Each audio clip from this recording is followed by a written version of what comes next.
Assalamualaikum warahmatullahi wabarakatuh. Perkenalkan, nama saya Erika Aprilia Nabila dengan NIM 2302101163.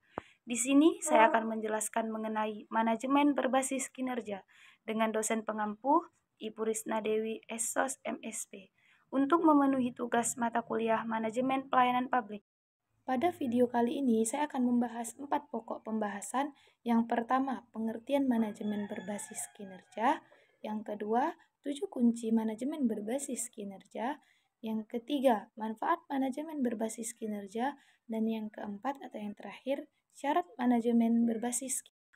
Manajemen berbasis kinerja adalah suatu pendekatan sistematis untuk mengelola kinerja organisasi dan individu untuk mencapai tujuan yang telah ditetapkan.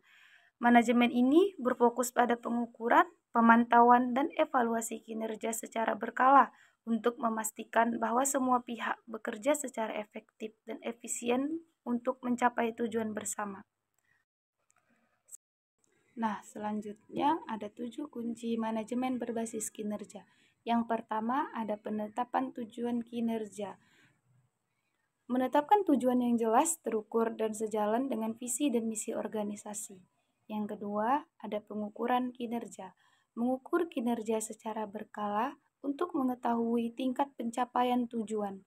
Pengukuran ini harus objektif, transparan, dan akuntabel.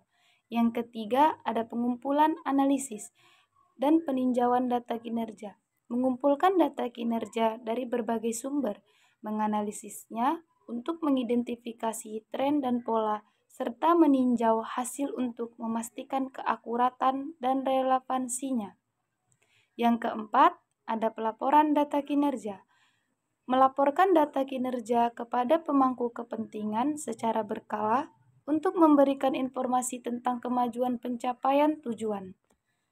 Dan yang kelima, ada pemanfaatan data untuk mendorong peningkatan kinerja menggunakan data kinerja untuk mengidentifikasi area yang perlu diperbaiki, mengembangkan rencana tindakan, dan memantau kemajuan implementasinya. Yang keenam, ada komunikasi dan umpan balik. Melakukan komunikasi yang terbuka dan transparan dengan karyawan tentang kinerja mereka dan memberikan umpan balik yang konstruktif untuk membantu mereka meningkatkan kinerjanya. Dan yang terakhir, ada pengembangan karyawan. Memberikan pelatihan dan pengembangan yang dibutuhkan karyawan untuk mencapai tujuan kinerja mereka. Selanjutnya, ada manfaat manajemen berbasis kinerja. Yang pertama, manfaat bagi perusahaan, yaitu membantu memastikan bahwa semua karyawan bekerja sama untuk mencapai tujuan organisasi dengan menetapkan tujuan yang jelas dan terukur, melacak kemajuan, dan memberikan umpan balik secara teratur. Perusahaan dapat memastikan bahwa semua orang berada di jalur yang tepat.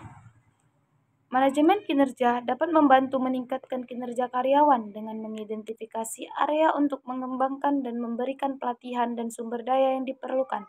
Hal ini dapat mengarah pada peningkatan produktivitas, kualitas, dan retensi karyawan. Yang kedua, ada manfaat bagi manajer. Manajemen kinerja memberikan kesempatan bagi manajer untuk membangun hubungan yang kuat dengan karyawan mereka. Dengan memberikan umpan balik dan dukungan secara teratur, manajer dapat membangun kepercayaan dan rasa hormat dengan karyawan mereka. Manajemen kinerja juga membantu manajer mengembangkan keterampilan kepemimpinan mereka. Dengan memberikan konstruktif dan melatih karyawan, manajer dapat belajar bagaimana memotivasi dan memperdayakan tim mereka. Yang ketiga, ada manfaat bagi karyawan atau individu. Manajemen berbasis kinerja dapat membantu karyawan mengembangkan kinerja mereka dengan memberikan umpan balik yang spesifik dan dapat ditindaklanjuti. Dengan mengetahui area mana yang perlu mereka tingkatkan, karyawan dapat mengambil langkah untuk meningkatkan kinerja mereka. Manajemen kinerja juga membantu karyawan menetapkan tujuan yang realistis dan dapat dicapai. Dengan bekerja sama dengan manajer mereka, karyawan dapat menetapkan tujuan yang selaras dengan tujuan organisasi mereka. Selanjutnya, ada syarat-syarat manajemen berbasis kinerja. Yang pertama, perusahaan harus memiliki standar yang jelas. Strategi perusahaan harus diterjemahkan ke dalam tujuan yang jelas dan terukur.